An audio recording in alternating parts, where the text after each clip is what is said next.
जिल्ह्यातील देहू या गावी झाला। त्यांचे संपूर्ण नाव तुकाराम बोल्लोबा आंबिले असे होते। त्यांचा जन्म 21 जानेवारी 1608 रोजी झाला।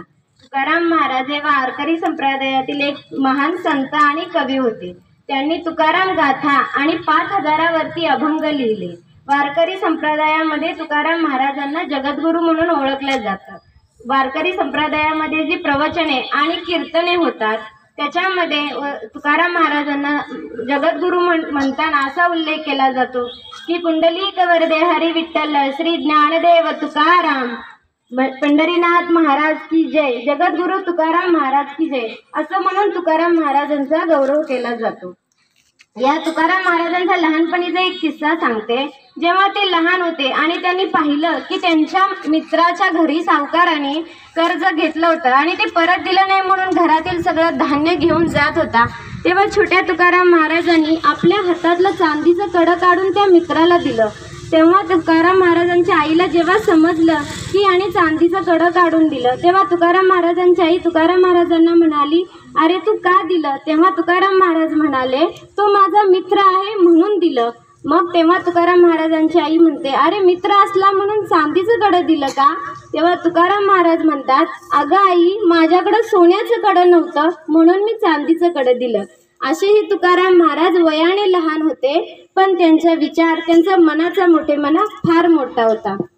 त्यांचा सावकारकीचा व्यवसाय होता, पण जेव्हा दुष्काळ पडला तेव्हा त्यांनी आपल्या घरातील अन्नधान्य हे सगळ्यांसाठी खुलं केलं, सगळ्यांना मोफत दिलं। त्याच्याशिवाय ज्यांनी त्यांच्याकडून कर्ज घेतलं होतं त्यांची कर्ज खते सुद्धा इंद्रायणी नदीमध्ये बुडवली।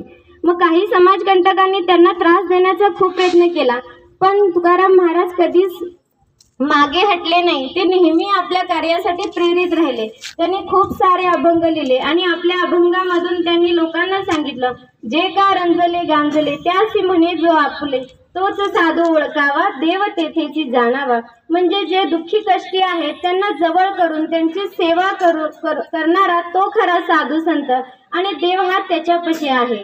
मन नाही निर्मळ काय करील साबण, म्हणजे तुझं मन स्वच्छ नाही तर साबणाने धुवून काय करशील, असे हे तुकाराम महाराज।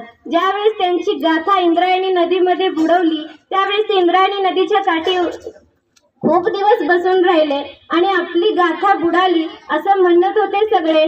त्यावेळी जेव्हा त्यांनी पाहिलं की सगळा समुदाय त्यांची गाथा, त्यांचे अभंग म्हणत होता, त्यावेळेस त्यांना पटलं की माझी गाथा ही बुडली नाही तर ती सर्वसामान्यांच्या मुखामध्ये आजही जिवंत आहे। ही त्यांच्या कार्याची प्रचिती आहे। त्यांचा लहानपणीचा बालमित्र संताजी जगनाडे यांनीही त्याचे अभंग, संत तुकाराम महाराजांचे अभंग लिहिण्याचे काम केले। संत तुकाराम महाराजांनी देहू गावाजवळच्या भंडारा डोंगरावरती जाऊन आपले अभंग लिहिण्याचे, गवळणी लिहिण्याचे काम केलं। तेथेच त्यांना परमेश्वराचा साक्षात्कार झाला। अशा या संत तुकाराम महाराजांचं निर्वाण म्हणजे त्यांचं निधन 19 मार्च 1650 रोजी झाला। आता 19 मार्च हा दिवस तुकाराम महाराज बीज दिन म्हणून साजरा केला जातो।